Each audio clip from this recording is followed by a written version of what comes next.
Rated M for mature. I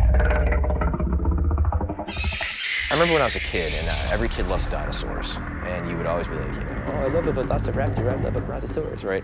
And you could have that chart where you could see the scale of all the dinosaurs, and you'd have that one poor guy who was like 5'9", standing there looking nervous next to the Stegosaurus and the Brachiosaurus and everything, and you have that sense of scale. And I think if you're creating a cool video game universe with monsters, you want to have everything from something that's knee-high to him all the way to something that's 10 to 15 plus stories high and everything in between.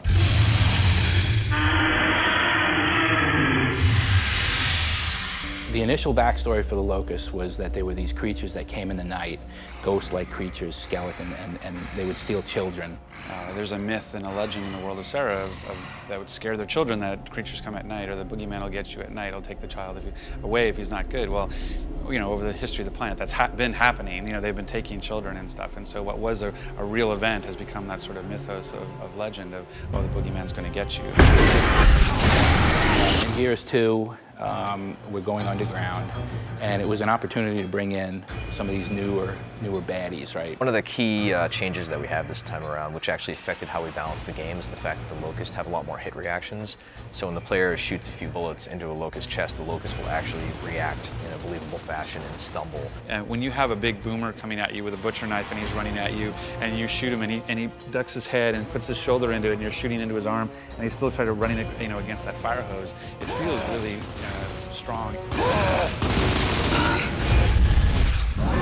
I'd say the biggest thing is we have expanded our AI family by quite a bit. There's lots of different creature types, and there's lots of new ways that the creature types interact with each other. For example, there's a new guy called the Cantus. They have the ability to revive downed teammates on their side, so if you shoot down a Locust but don't finish him, he can bring him back to life from across the battlefield. If you're in a fight with one of these Cantus guys and you ignore him, you're just fighting the front guys, they're just going to keep coming back. And if you do enough damage to him, he'll actually spawn tickers to go after you and try to distract you while he does other things. I love the Tickers. The Tickers are my new favorite enemy. It's sort of like a moving, walking landmine. Tickers! Their whole purpose is kamikaze, so they just kind of scurry around and hide until they see you, and then they'll just charge you, and once they get close to you, they kind of like, flex their muscles on their back and blow up this bomb that's on their back. So.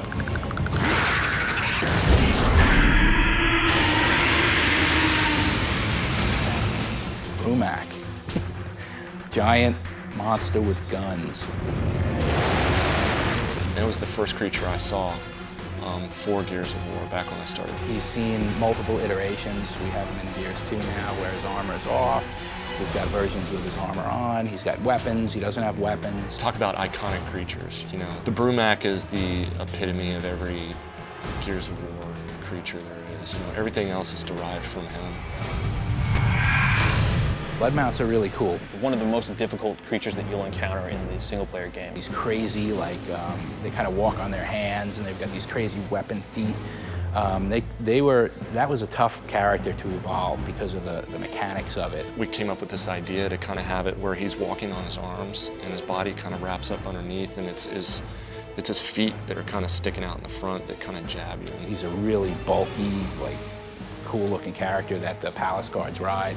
And when he gets close to you, he's deadly. The melee attack is insane, and he just kicks at you with these sharp claws on his feet. And one of the cool things is you can shoot their helmet, and that'll get them all pissed off, and they'll actually rip their helmet off and then charge at you and stuff. So you can actually slow them down if you shoot them in the face, which what doesn't actually slow down if you shoot them in the face anyway. Palace guards are specific to the Locust Palace. He's essentially a Theron, but a crazy, mental, much more badass Theron. I think the one word that we do use most often, and probably daily, is badass. I think it's my art director, Chris Perna, it's his favorite word. Right. So he's got this crazy, shiny armor and stuff. He's highly visible, but he's highly deadly. Scourge is the new big bad, as we like to call them, in Gears 2, and he's the Locust higher-up, kind of high priest kind of character. The Locust ultimately control a lot of the denizens of the Hollow by using things like pheromones as well as certain verbal abilities, and the Cantus are the class of Locust that use this, and he's essentially the leader of that caste. And he's incredibly agile, and he wields a burst pistol as well as a double-ended chainsaw staff, which is very useful for doling out a lot of pain.